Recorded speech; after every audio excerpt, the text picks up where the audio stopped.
And why would we ever put children in contexts where we wouldn't, as adults, be comfortable and feel safe?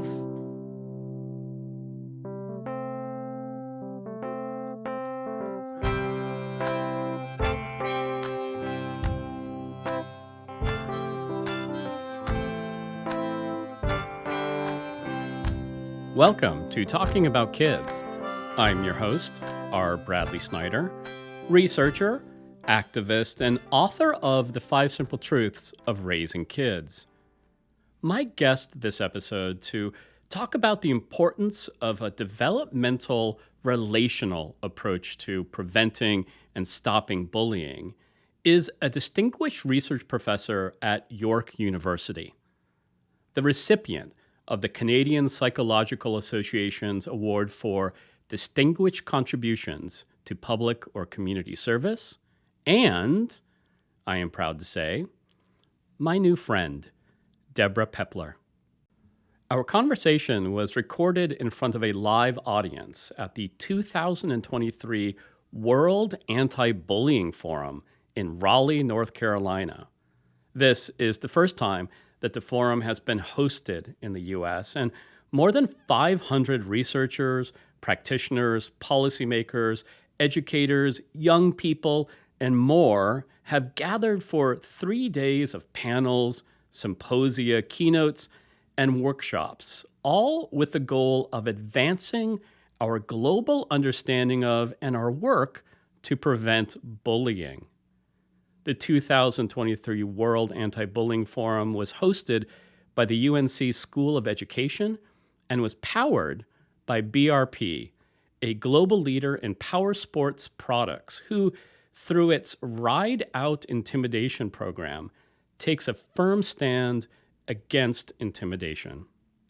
This podcast was sponsored in part by the Arizona Department of Health Services' Must Stop Bullying campaign, through its Title V Maternal and Child Health Program. For more information, go to muststopbullying.org. And now, the interview.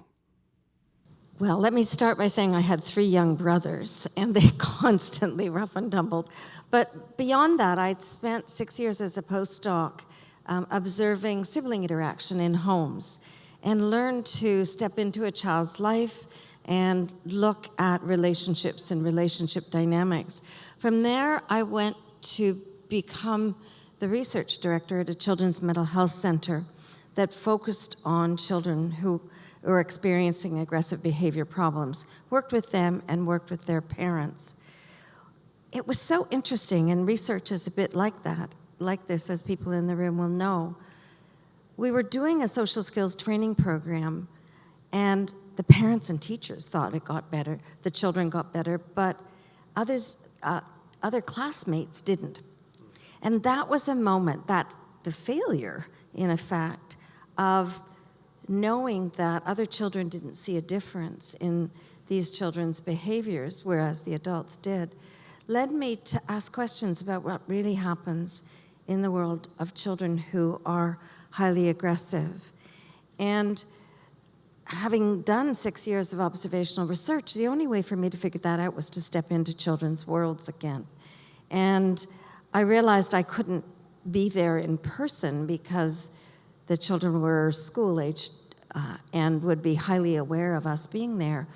And so determined that one of the best ways would be to put remote microphones on the children and observe them. I'd seen some of that work out of Concordia, done by Lisa Serban and Jane Lendingham and others. They didn't have microphones on the children, and I knew enough about children's aggression that I needed to hear what was going on as well as see it. So we did that observational work and saw many, many examples of bullying in that work. Wendy Craig and I did that work, the observational work, and then moved on to school interventions and a developmental analysis of it.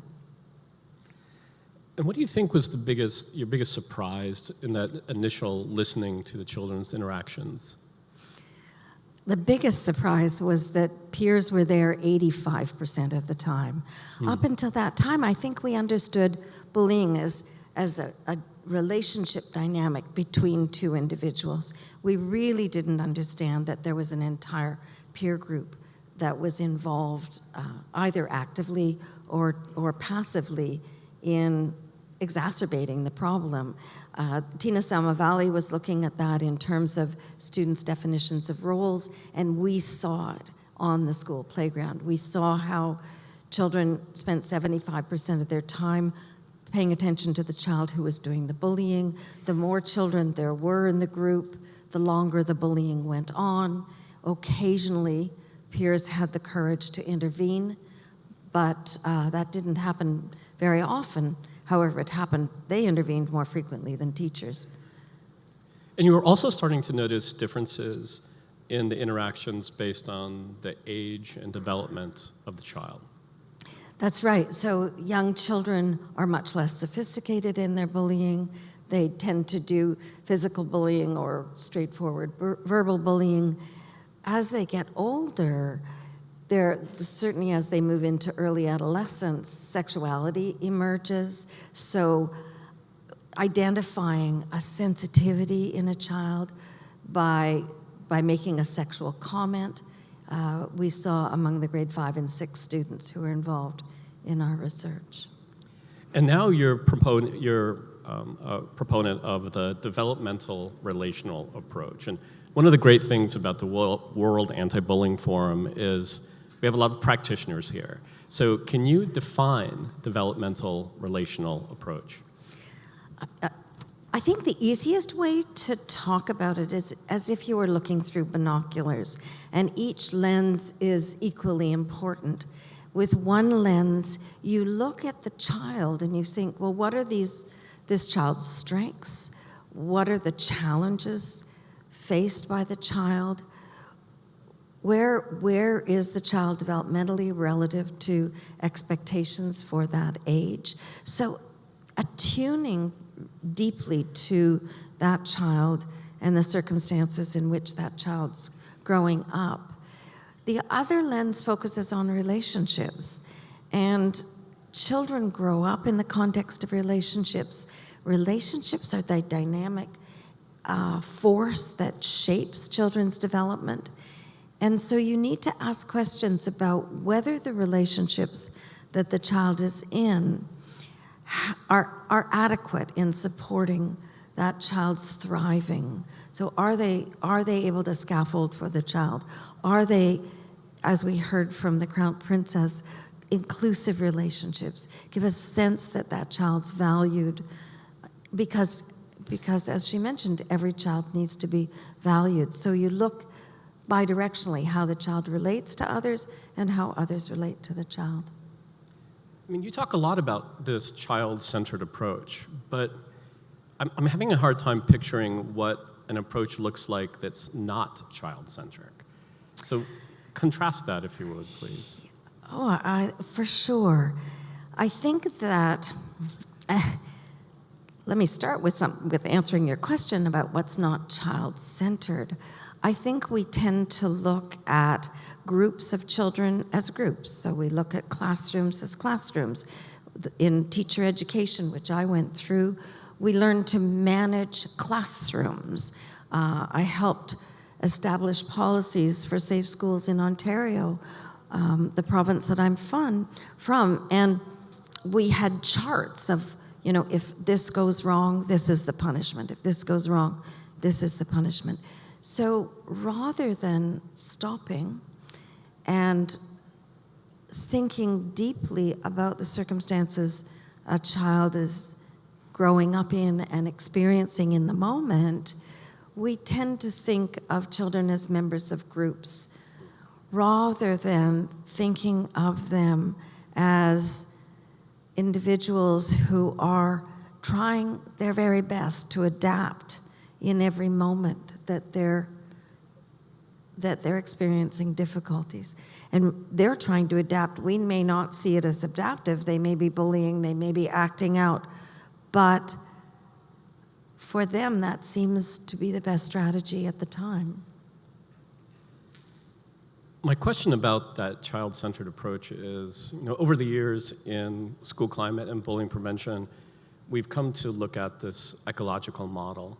And again, you heard the Crown Princess of Denmark talk about this a little bit, about a child being placed inside a community and inside a larger context. How does a child-centered approach fit with what we know about the importance of the entire ecology? That's such a good question. And I think with Bronfenbrenner's model or other models of systems, we need to stop and come down to thinking about, well, how is the child experiencing that system? So how is the child experiencing a family system? Is it regulated at home? Are they fed breakfast before they come? Has the home been a calm place that sent them off to school in a regulated, ready state? Or has it been chaotic and difficult? Similarly, when they come into the door of the school, does someone know their name? Do they say good morning? Do they welcome them into the classroom? Do they have a quiet comment about how their evening was? And all of those are interactional moments, or relational moments. And similarly, when you think of the broader context in the school or in the community, does the child feel safe? Do they feel that there are trusted people in that environment? Do they feel welcome? All of those make a difference, and it's bi-directional. So it's not only how does the child feel, but how do those in those various contexts relate to the child? And it might be very different. It might be a government situation if you go farther out into the macro system.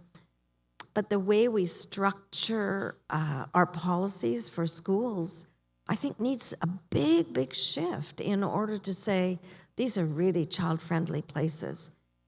And how I think about that is whether I, as an adult, would be willing to be in those places. My children went to a high school where there are 2,200 children, 200 students. And when the bell rang and they needed to change classes within 10 minutes, there were 2,200 people trying to change classes.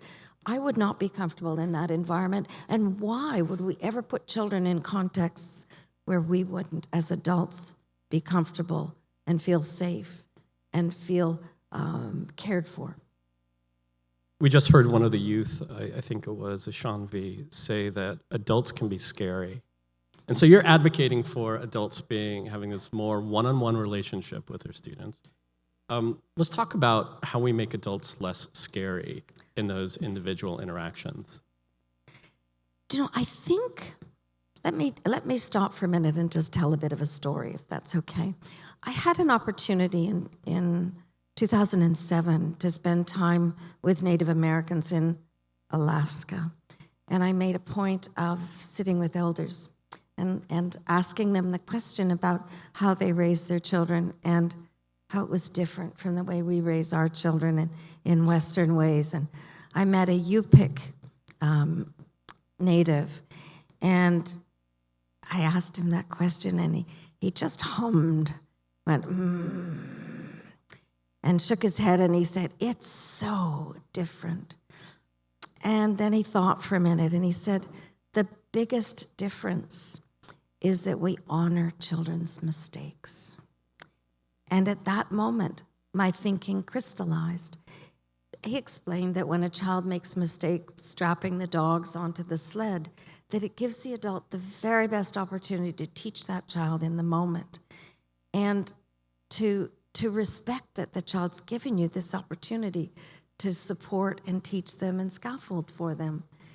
And it made me think of our classrooms, at least our classrooms in Canada, where if a child misbehaves, we have a number of strategies to exclude that child, to put them at the back, to put them, in a context where they have to wait, into detention or whatever. And so I think adults would be less scary if we were able to attune to the child and respect the fact that children are designed to learn through their mistakes, and that as the children make mistakes, wouldn't it be extraordinary if we honored them? And I think we do honor them. I think we do honor them in the process of learning to read or learning how to work with numbers. We break down the tasks. We recognize where the child's at, and we break down those tasks into, simple reading units or manipulables for learning how to work with numbers. But learning how to work with numbers or read words is so much simpler than learning how to get along with others. Because those numbers are the same tomorrow and next week, or the word is the same over time, and yet every person's different. The way you relate to a friend is different than an unfamiliar peer, is different than your parents or another adult. And even your mother on one day is not the same as she is on another day, because she has a screaming headache and can't tolerate anything. So I think we need, as adults, to stop and see the child and be with the child in the moment. I'm glad you mentioned that, because it's actually one of my favorite things that you've written, and I brought it with me here. You wrote, in contrast to children whose development is lagging in reading or math, children with behavioral problems may not receive nurturing systemic scaffolding to promote effective development for lagging capacities. Instead, they may experience punishment, isolation, and shaming because they've not been supported in developing age-appropriate emotional and behavioral regulation and social interactional abilities. There's so much in that, that this notion that when we see a kid falling behind in math, we kind of know what to do. Yeah. We don't just kick them out of math because they aren't good at it. One of the things that you and I talked about before today is this notion of this being rewarding for the direct service providers, for the teachers as well. So I know it's a child-centric approach, but I have to believe that somebody who's engaging in your recommendations feels better about their own work. Can you talk about that a little bit? I'd be really glad to. I honor teachers. I honor those who are on the front line, and I've learned so much from them, because my research since 1984 has been embedded in clinical, community, and education settings. And the children who are troubled are the ones that take most of the teacher's time, and we could see that in our observations in the classroom. And they're the ones that you just would rather not have in your classroom. The Child Development Institute has developed a scale to look at risk, and these children aren't rated as likable, and that's really a problem. And one of the questions then that teachers face is, how do I motivate this child? He's just constantly disruptive, or she's constantly disruptive, because it's girls as well. And how do I motivate that child to listen, to engage with others, to participate in the tasks of the day? And I think that answer comes from seeing the child or recognizing the child. And that's why I've started to take my focus down into the moment that we as adults are facing a child and speaking with the child. Because I think in that moment, we have an opportunity to engage that child in a way that is not always expected by that child. To see the child for the struggles that they're experiencing, whatever those are. It may be a child who's victimized or a child who's aggressive. And recognize the difficulty and the adaptation that they're trying to make.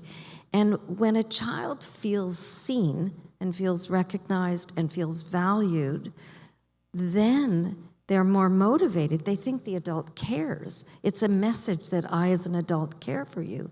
And if the adult cares for me, then I'm going to work harder to keep that caring going. And so I think the relationship dynamic is one that's well served by spending a few minutes with the children who are at the margins and really struggling. And you've written too that that emotion, even maybe that negative emotion that the child is exhibiting, is evidence that moment, that relationship is significant to the child, even when it's a negative one. Do you know that it's the other thing that happens, and we can think about this, and is in that moment when the child's really dysregulated. You know, we as adults feel dysregulated too. You know, you really, really want to control that child and just close it down. And I'm a mother of 3 children, and I have felt that often. But we're now learning about co-regulation and how important it is for us as adults to be in that moment with the child and support that child in regulating. And you know what's surprising to me, Brad, is that sometimes we have to regulate at a slightly higher level than we might. So if a child is really dysregulated and we come in very softly, that child won't even hear us. So we may need to come in quite firmly and positively, but with a heightened emotion, and then bring the child down slowly to a place where he or she can hear us and be present with us in that moment. Let's talk a little bit more about that regulation, because you know your career started out observing, listening to kids, but you've gotten into a little bit more of the neuroscience of what's happening in these interactions. And let's talk about what's happening inside the kid, but also what's happening inside that caregiver. It's been really interesting, and I will put it right out there. I am not a neuropsychologist, but I've had an opportunity to work with them, particularly in the SNAP program, the Stop Now and Plan program for aggressive children. And what was so interesting is we put the children into a frustration, a go, no-go task for the psychologists in the room, and looked at them before and after the 12-week SNAP program. And the children, the aggressive children, looked so different from the comparison children before. And as expected, you know, the emotional centers of their brain, the arousal centers of their brain were firing off in the frustration section of the experimental session. And there wasn't much logical thinking going on at all about how they were choosing and monitoring their behavior. When we looked at them after the treatment, and we're able to look at the children who'd improved through treatment, and not all children improve through social skills training, and in our research that I did with Wendy and the Toronto board, certainly the children who were highly involved in bullying at a high and constant rate, they didn't change much. We need much more for them. But for the children who changed, what we saw was much more activity in the executive functioning areas of the brain, which meant they were able to think more. And in talking to a neuropsychologist, he explained to me it's that the channels have been started to lay down that hadn't been laid down before. So these children were 8 to 12 years old, and they hadn't learned how to calm themselves down, how to regulate, how to take big breaths, how to count to 10, how to do all of those things that we do to ensure we're calming down. And you can't actually think in any kind of logical or monitoring way if you're highly aroused. So even into a 12-week session, those channels were starting to be laid down in the neural network. Because those skills, like math or reading, are skills that are taught and learned, Yes. right? Yeah. Exactly. Yeah, what a good analogy. You're right, yeah. And they also need to be taught and learned to the caregivers. How do we teach? So, because you've used 2 words here, and I want to define them again for my practitioners. I think we know what regulation is, but I do want to review that. And then I want to talk about co-regulation. Well, regulation is the ability, and it really is in the brain, let's be honest, to dampen arousal, because all of us get aroused, but it's the ability to dampen arousal in the brain so that you can think logically about a situation that you're in. And there are many situations in a day when we get aroused, and even coming up onto the stage today, I was a little nervous, needless to say, and I sat here and I did a bit of deep breathing just to calm down, and that's regulating my emotions, because being nervous isn't going to help me just have a great conversation with you. And co-regulation then is the ability of the adult, and it starts, at birth, quite frankly, the ability of a caring adult to regulate themselves so they can help regulate the child. And it's really a skill, and it's a skill that you need to keep practicing, and it's really valuable. I'm going to, again, tell a story. I was a working mom and came home sometimes just exhausted from work, and I had 3 children who were starving as soon as I walked through the door, and fighting and yelling and screaming. And occasionally, not very often, I was dysregulated and let them know it. And I would scream at them. And then, stopping in the moment, I looked at their faces, and they were terrified. They were terrified that the person who was one of the very safest people in their whole world had frightened them so much. And so I apologized, I repaired. All of us make mistakes. I honored my own mistakes, as the UPIC elder had told me to do. And so you can repair.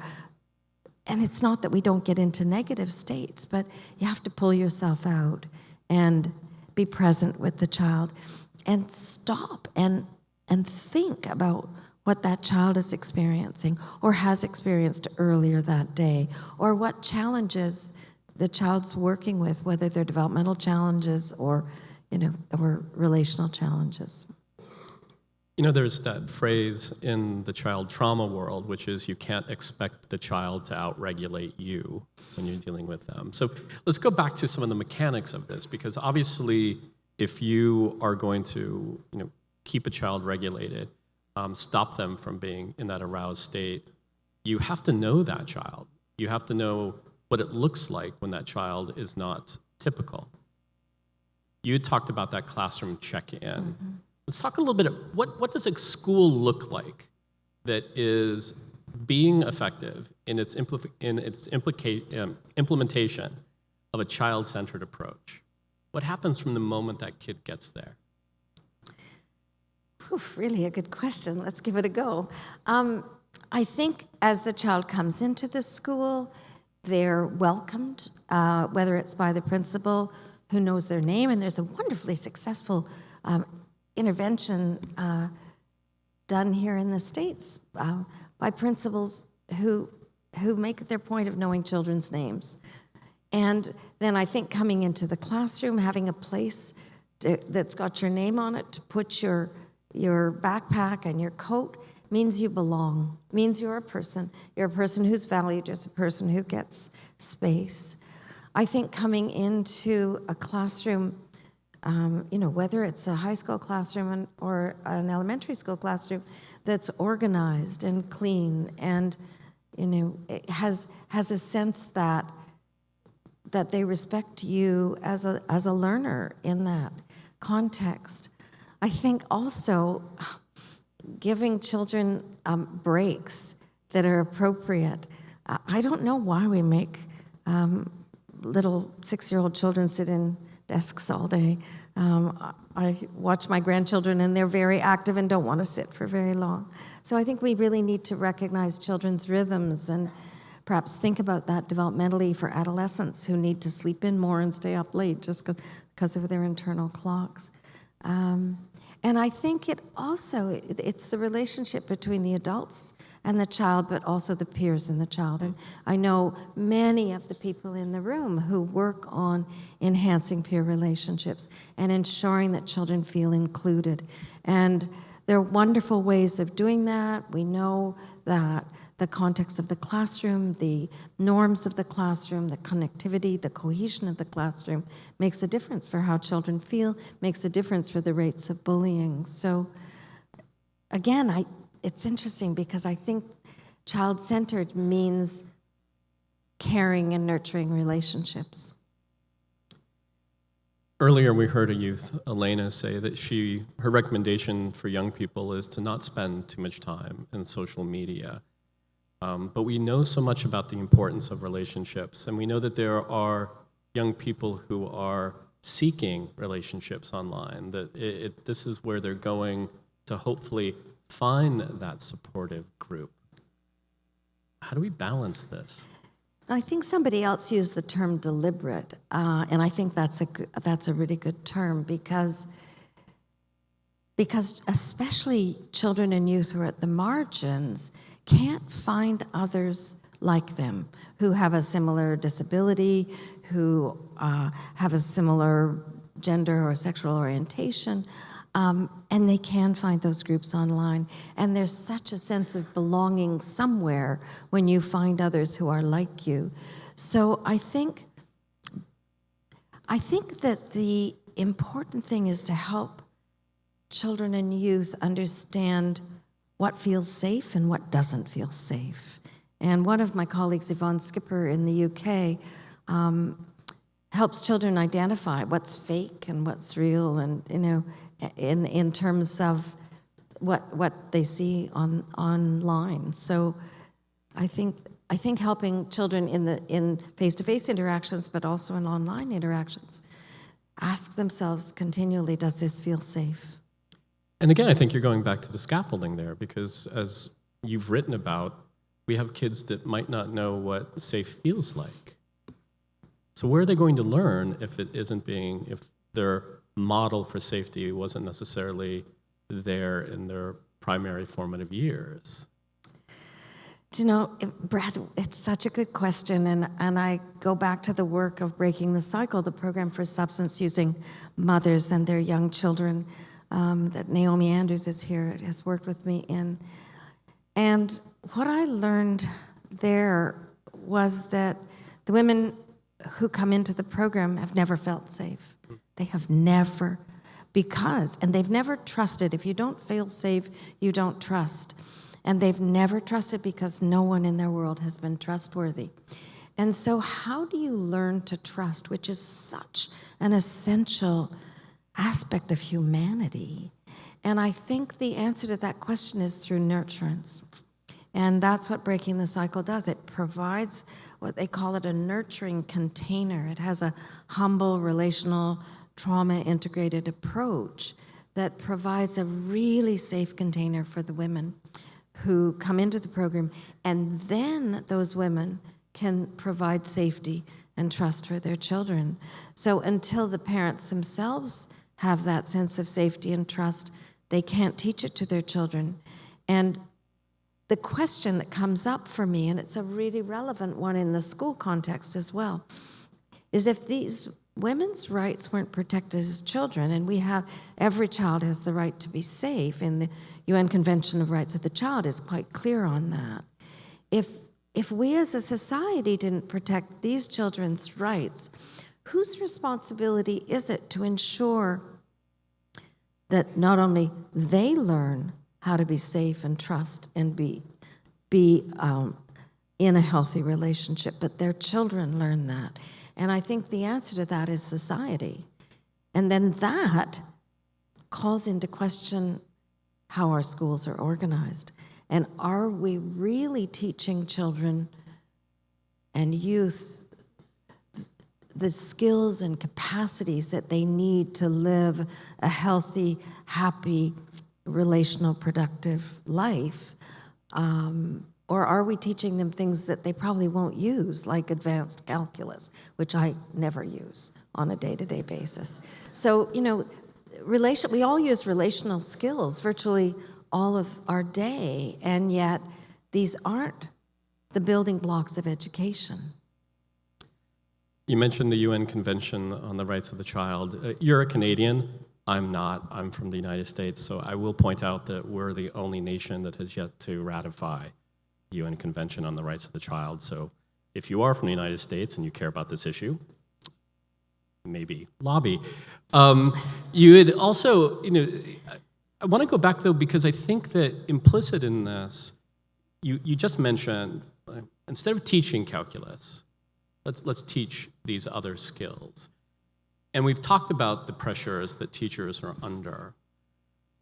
I know from the districts that I work with that so many teachers go home feeling like failures, mostly because of social interactions around behaviors with the students in their class. Very rarely about the academic achievement. When they go home, if they're feeling bad, it's because they had an interaction with a child that was a personal one that struck them and stayed with them and made them feel less accomplished.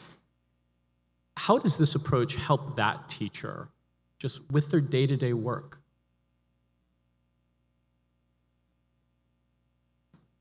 I think I would,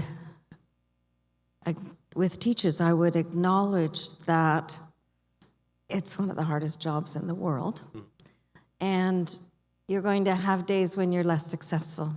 And we need to honor mistakes. We need to honor, the moments in which we aren't our best selves. And those moments are often with these troubled children. And if you can take a moment to engage with a child who's troubled and find a way of helping that child feel valued and feel as if they belong and can actually work in that classroom and do some of the work. And part of that is finding one of the best things about that child. And every child has some best things about them. It may be their smile. It may be their sense of humor. It may be, some physical skill like running fast. But, noticing some of those best things about these children who are the hardest to be with might help engage them, might help them see themselves as worthwhile, might see themselves as having a role in the classroom, which makes me think sometimes in our schools, the children who bullied the most were trained as conflict mediators. And I went, oh my gosh, how can they mediate conflict? But because they're creating it. But what happened is then they get to stand outside conflict and they get to see the two sides of it, and they're trained in ways of calming children down and getting them to say that, use their words. And so they're just different ways of trying to engage the strengths of children and stop in the moment and see that child a bit differently. But it sounds like you're also talking about redefining what success is. Very much so. And so success for a child who's really dysregulated in the classroom might be that child can sit for 10 minutes on the soft cushions in the reading area or, in a comfortable chair in the library and actually stop for 10 minutes. And that'll be different. It's like scaffolding. I love that term, scaffolding, that Bruner developed. You get them to hear with a bit of support, and then they're able to get to hear with a bit of support and hear. So yes, this is success at the first level. And again, that's where the child-centeredness comes in terms of stopping and really saying, well, where is this child developmentally? What have they learned that we really don't want them to learn because it's been that adaptation? But just as important, what have they not learned yet that they need to have as a capacity to function in our schools or in our families or in our communities? Even in your joke about calculus, you made a distinction between teaching calculus or teaching these social emotional skills. It's actually not an either or, Debra, is it? No, because not at all. When they have these skills, how do they perform academically? Yeah. Well, when children feel safe in schools, we know this. There's a lot of data. They perform better because learning is a social experience. Yes, you might read a book and you might do your homework by yourself, but by and large, we put children into groupings, and that's how they learn. They learn with adults. So it's a social experience. Consequently, if you feel safe in that social context, you're going to risk. You're not going to risk if you don't feel safe. This is basic attachment. So you're going to risk. You're going to try things you don't think you're going to be able to do. You're going to ask somebody for help if you can't do it. And I should go back to my calculus example just for a sec. Some people really need calculus. And so again, I think we need to follow children's interests. And, if you want to be a rocket scientist, you probably need calculus. But that's not my trajectory. You and I both care a lot about incarcerated kids. It's something that we've talked a lot about and done a lot of work in. You've pointed out in some of your more recent writings that some of these behaviors of incarcerated kids were first noticed when? Do you know, this is such an interesting question, Brad. And this is Rolf Lober and David Farrington's work. They've studied delinquents throughout their careers, and what's shocking from their work is that children who are on a pathway to criminality start to show behavior problems that's noticed by school systems by the age of 7. The average age for engaging or being engaged by the criminal justice system for contact for criminal juvenile justice is 14.5. So there's 7 years of warning that this child's on a crash course that's going to cost society so much money, that's going to cost that individual so much money, that's going to cost their family so much anguish. So we've got 7 years to step in and do something. But the trouble is, in most cases, we don't. And that's, it's so important to take these children off this troubled trajectory and onto a more positive trajectory. And that can happen. That can happen for sure. What's also interesting is that the peak age of onset for mental health disorders across the whole lifespan is also age 14. So let's start to pay attention to what's happening as these children come up to a developmental period that carries with it a lot of burdens. And when the United States decided to focus on graduation rates, and they looked at third grade reading level and recognized that a third grader's reading score was a predictor of whether or not they could graduate from high school, we started to scaffold and started to put things. We didn't start to prepare kids senior year. Yeah. We started to prepare their reading back, hopefully before third grade. We're going to be taking questions from the audience here in just a moment. So if you have any, there's 2 mics that are located in the center of the room that you can access, and there's going to be some people who can help you do that. But we're not suggesting that we only work with kids when they're 7. No. So that's where, early intervention programs like the home visiting programs that were started here very early in life make a difference. Like being a parent is really hard too, and parents need help, especially if they haven't been parented well. And so throughout early childhood and throughout the school years and on, because those who are struggling are themselves going to become parents probably much earlier. So thinking of ways that we can step in and, not blame and not shame, but say, gosh, you've got a tough job. Let's see if we can give you some help with that. Obviously, we've talked a lot about the over-reliance on punitive responses, right? And we heard this morning from Greg Richardson. He talked about his own experience growing up Indigenous and being bullied. You've explained a little bit about how working with Indigenous communities in Canada have informed how you've thought about mistakes. What else have you learned from your work with these Indigenous populations that kind of inform your perspective about bullying and school climate? It's just been a remarkable experience for me to be able to walk alongside Indigenous communities now for 20 years. And it's a very big switch for us as academics because you're no longer the expert, as we aren't with the youth either. They're the experts.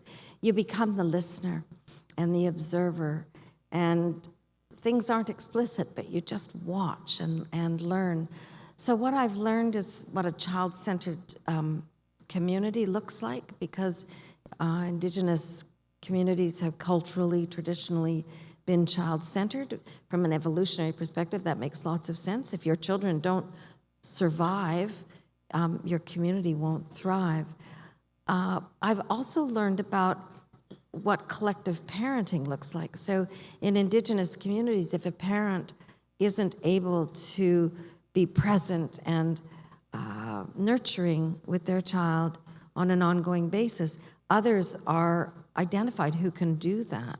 So parenting is shared. The biological parent continues to have a really important role in the child's life, but others, they're called common foster parents, or there are other names for other family members who might be stepping in and do the day-to-day raising of the children. And I guess the other thing is that, especially the Inuit, they've done I understand the Inuit child rearing principles best. They look at a child when a child's very young and recognize that every child has gifts. And then they look in the community and say, well, who's the best to foster those gifts? Who's the best person who can ensure that this child's gifts are celebrated and nurtured and they thrive with those gifts? So they have a very stringent, they're called IQ principles, for how you raise good people in terms of the expectations, and their collective expectations. So their expectations of caring for others, of taking, sharing, respecting, and they also hold, every Indigenous community that I've met holds a belief that everything is related to everything. So they honor the land, the sky, the plants, the animals, and steward the environment in a way we could really learn from. If there's no questions yet, I'll ask another one here. We do have a lot of practitioners here, and one of the things that a practitioner has to do if they're going to make a kind of a systems change wherever they work is they have to get approval, and sometimes they have to get funding, right? So they have to convince somebody to invest in different training, in a different approach. How would they know if this developmental relational perspective is working? Because they're going to be asked. They're going to be asked to provide metrics to prove that this was the right move. Well, I think the answer to that is by asking the children that the teacher's responsible for. So you can ask in many ways. Are the children feeling safe? Are they feeling happy? Are they feeling ready to learn? If we're talking about schools. And, as a teacher, I think one of the best ways to know that, just in a personal level, not in an accountability level to somebody else, is by observing the children themselves. How do they look coming into the classroom? How do they interact? What are the peer dynamics like? How are they caring for each other? How are they caring for themselves? And, what do they look like at the end of the day? Are they skipping out the door and, having fun with their friends, or are they isolated and, dragging their backpack out the room, hesitant to go home or whatever? So I think by observing children and talking to children, we can learn about their experiences and how we're shaping a caring, nurturing, safe space for them. I have one tip for that too. So in evaluating juvenile prisons, we couldn't just ask the residents, because sometimes they believed that anything they said to us was going to get back to the people working there. So we went to their medical records. Okay. And we know from school work too that a lot of what our kids are feeling are we say somatic, but we know that this is actual physical feeling, right? That there's an actual illness that's accompanying the stress. So I would say also look at the medical records. I would look at the nurse referrals, and I would believe that if you're doing your approach correctly, we would see nurse referrals go down. Yeah, I agree. Okay, our first question. Hi, Deborah. Nancy Willard from Oregon. It's been a while since I've seen you. I loved your comments on the Indigenous communities, and your observational work, especially focused on the role of witnesses, was truly profound. Have you identified any strategies from the Indigenous communities for increasing the positive intervention by witnesses in hurtful situations? I'm sure you're familiar with it, Nancy, that the restorative practices come from an Indigenous perspective. They had to solve problems. They couldn't exclude somebody, because if they excluded them, it would be, in a sense, historically in the traditional times, we heard 14,000 years ago, it would really be so dangerous to exclude someone. So they've developed restorative practices, and there are many people who've started to do that work and test that work as a means of engaging bystanders and engaging a youth who is bullying and a youth who is victimized. You have to be really careful about safety in those situations, but I think that's a way of putting the problem on the table, acknowledging it. And what I like about that is it looks forward. And I think one of the dilemmas we have in solving bullying problems is, sometimes people, they feel like they need to do investigations. So who did what to whom, where, when, why, and how? Let's figure this all out. And I think that can send you into a tailspin. Whereas if you say, there's a problem here, let's acknowledge that there's a problem, and let's go forward and think about how we can ensure that this never happens again, all of us, because all of us in this circle are responsible. Thank you. Next question. Hi, I'm Shannon Locke, doctoral candidate at University of Missouri. And I think this kind of follows along with that question. You talk about Bronson-Brenner and the social ecological model, and I hear a lot about classroom strategies and things that we can do. But how do we go outside of that to the broader society and start to influence changes, in this Western culture? I think that is just a critical question. And my first answer is with forums like this. So those of us who are here will leave with lots more information, new relationships, new colleagues we can connect with who have expertise and insight into different things. But I think it goes beyond that. I really do think it goes beyond that. And I'm not sure whether you're familiar with the Sustainable Development Goal 16.2, but the UN said that by 2030, one of the goals for all of the signatory countries is to end all forms of violence against children by 2030. That's a big goal, and I think we're a long way from it at the end of 2023. So there's some bottom-up work being done, and there's some top-down work being done. I think we need governments to move more deliberately to address these issues by putting in the social supports for families and schools. But I think even beyond that, it's a question of social change. And somebody recently, yesterday, I was in a session where they talked about seatbelt legislation. The Me Too movement indicates that we're looking at violence against women in a different way. I think now we need to elevate our perceptions of children, and this was the Crown Princess talked about this morning. Children are really important members of our society and equal to us as adults.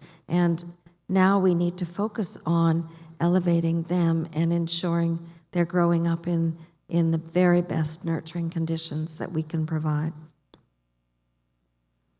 Next Thank question. you. Hi, Deborah. It's Rachel Maunder from the University of Northampton in England. I just want to say how much I agree with the things that you've been saying about the child-centred relational approach. And some of the comments you made around trust and security seem to resonate with a lot of the work I've seen around attachment-aware schools and attachment-aware teaching. And I just wondered if you're seeing this in an attachment perspective. Yes, it's interesting that the attachment framework is, it's such a basic biological framework, isn't it? Like, we all need caring, nurturing relationships that are safe and enable us to go out and explore. That very basic Bowlby framework. But it's interesting because it's going beyond the family to the schools, and we're thinking of diverse attachment figures and how, the trusted adults that the youth were talking about. That's just so important that children have that. So I think that notion that takes us back to the recognition that we're all social beings, that we all really need that sense of belonging, that sense of being valued. When we were doing our early work on healthy relationships, a member of the public health agency of our government said, you keep talking about healthy relationships. What do you mean healthy relationships? And that really forced us to think about, the relationships where there's trust and a child feels valued. It's a relationship that helps scaffold the child to learn what the child needs. It's a relationship in which the child feels like they belong. But I think one of the most important things about a healthy relationship is that it's a relationship that helps buffer stress and doesn't add stress to a child's life, or an adult's life for that matter. And it's that the stress is the factor that Brad was just talking about in terms of somatic problems. Health problems come from stress, as we know through the ACEs. But if you look at the ACEs, each one of those adverse childhood experiences would impact the nature of relationships that the child was experiencing in the home, would mean that those were disruptive relationships rather than nurturing and caring ones. So thanks for your question and your work. Thank you, Debra and Bradley, for your very thoughtful conversation. My name's Frodo. I'm from Norway, and I work with teachers who are very diligent in developing their relational skills and also ability to co-regulate. So one of the things I'm hearing from these teachers is that I have 28 students that I need to attend to. I don't have time for that student in that moment. What would be your advice to these teachers? Well, we could change systems and ensure that teachers didn't have 28 children. That's the ratio that we have in Canada, in many places as well. And I think it's a bit of a catch-22. If you don't attend to the children who are experiencing difficulties, it will be more difficult to deal with the 28 children, which will be the struggling children will struggle more. And so finding a quiet moment in the day, if you could stabilize the child in the moment, and maybe that means in a really nurturant way, not excluding them, but recognizing that they need a quiet space and they need to be outside the group for a while. And is there a comfortable chair at the back of the classroom? Is there some music that they could listen to? It's all, let's start to regulate them because they can't do it. And then following up, it doesn't take long, just 3 or 4 minutes at lunchtime before everybody heads off to stop and say, help me understand what happens. I'm really concerned about you. Are you okay? Starting that conversation, putting yourself in the place of an adult who can be trusted and who can be safe and who's not shaming and blaming the child. But it's difficult. Debra, this has been an absolute treat, and we're going to just keep talking, right? Okay, I'm going to be able to right. call you, and we'll be able to Exactly. keep doing this. Okay. We've had lots of fun. I was We've so had a lot of excited fun. about this opportunity. Thank you so much. Great, thank you.